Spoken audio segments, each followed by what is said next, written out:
wonder what to do on this boring self-quarantine I'm on here. Technically, I could go outside. Nah, I'm a movie guy. I'm gonna watch a movie or something.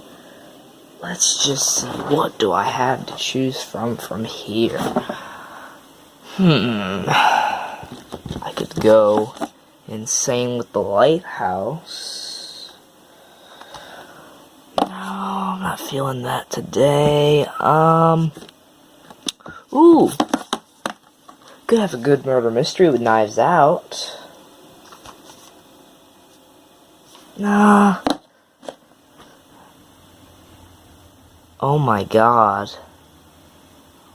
What the hell is that?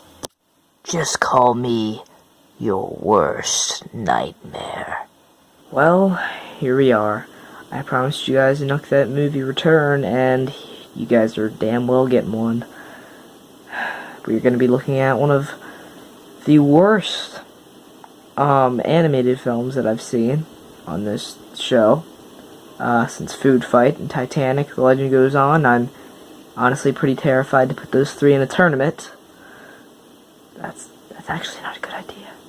It's not a bad one, but it's also not a good one, because that would be bad for my sanity. This is What's Up, Balloon to the Rescue, or, as it's known on I Hate Everything, video or channel link in the description or whatever, an Up ripoff. A ripoff of the Disney classic Up, which I love, and it pisses me off more. So let's get into the film, shall we? We start off the film with this little boy watching TV. Don't ask me who he is or what he's watching, because I'm trying to forget as much of this film as possible. We can receive bananas from Pluto and nectarines from Neptune. The possibilities are absolutely endless. So, as you can see, the animation for this film is really, really bad. And yeah, it's man, what am I putting myself through? It's all for you guys, though. You guys have to pay my therapy bill after I watch this film. That's not a joke. Enjoy nightmares about this guy being in a dark alley at night.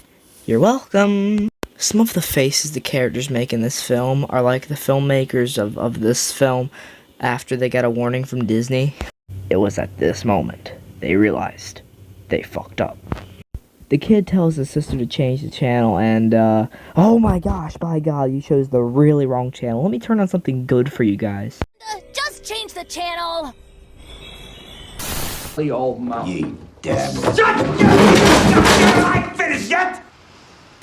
You think you're so goddamn high and mighty just because you're a goddamn lighthouse keeper? Those of you watching at home, listen to what old Dr. Crumb told you. Whatever you do, remember, don't try this at home. That's right, kids. Never rip off a Disney film. That mouse will find you.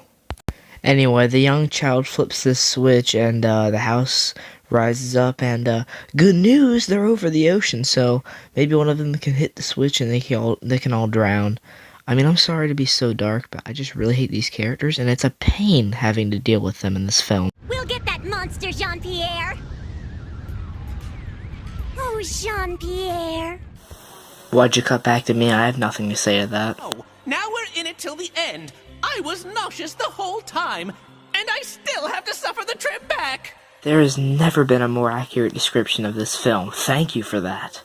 So meanwhile, we find out that Jean-Pierre is the villain, and, not too sure what he was doing behind that rock beforehand, but turns out he's just about to blow them up, so no worry. The faces of the poor Disney executives that had to watch this. Finally, it's my turn. My turn to put the whole world to sleep. My God, you have the worst voice acting in this entire film, but man, you're my favorite character. Those boulders are too large, and they're cutting off the air supply. We're going to suffocate without air. I think we're done for. That's right, just accept your fate. Mickey Mouse was gonna strike you guys down anyway. I just want to go back home. I should never have been in the same house as you. Damn it, I swore to myself I wasn't gonna laugh during this one. So Jean-Pierre spawns these monsters that look like they were made out of the leftover animation from Gumby. Anyway, they start to goof around, and to be honest, they're not really sure what to do at all. So they get out of the cave, deal with the monsters, and now we have to listen to that girl gawk over Jean-Pierre some more. Who's Jean-Pierre? I want to hear about everything. Tell me all about Paris. I don't know. Something's just not right with him. His accent will get better. His voice acting sure as hell won't. What I mean is that I smell foul play. I'm sure of it. I suspect foul play. Great Wall ahoy! I can see the shadow of the Great Wall of China. Oh, come on, guys. Don't go to China. They're dealing with enough right now. Haven't you seen the news? So the two scientists fall asleep as Jean-Pierre takes advantage of the girl, and the girl makes the boy go to the room, and he gets angry enough to kick that cup. Yeah, very agitated. So Jean-Pierre, the girl, and the boy finally try to confront the monsters in what looks like a map straight out of Gmod, as they struggle how to even learn how to shoot the guns right. You broke the laser gun. But all hope seems lost, but that's when the grandpa, scientists, and this random Chinese kid come to the rescue. Amanda! Grab hold of the balloons! Alright, so that should be the end of the movie, right? How much more time do we have of this film? No. That cannot be right. We still have like 15 minutes left. Why? So the girl reveals that her and Jean-Pierre put sleeping pills in the drinks of the scientists, and basically reveals Jean-Pierre's whole dramatic plan on how to get rid of the monsters. But I mean, secretly Jean-Pierre actually has this this plan really tied down. I mean, he's trying to kill these characters. I don't like these characters, so I'm technically rooting for Jean-Pierre. I mean, I haven't wanted people to die this much in a movie since like the people from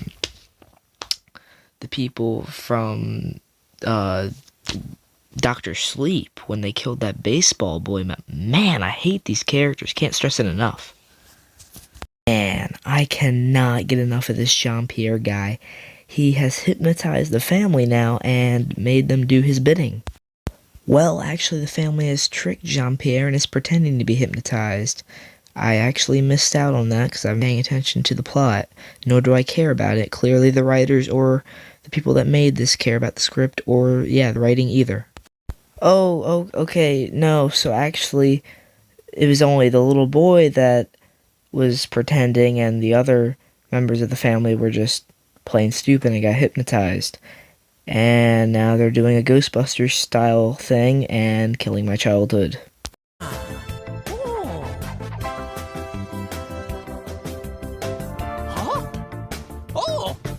So they deal with the monsters, they deal with Jean-Pierre. Sadly, his plan does not go through all the way, and that is the end of our film. Thank God.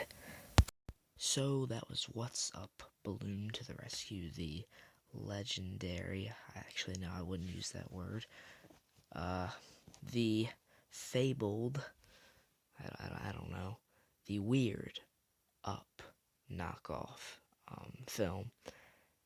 Bad animation, bad voice acting, pretty much bad everything. It got one laugh out of me, and it was literally a man berating a child and wishing that he had never ever lived with him ever.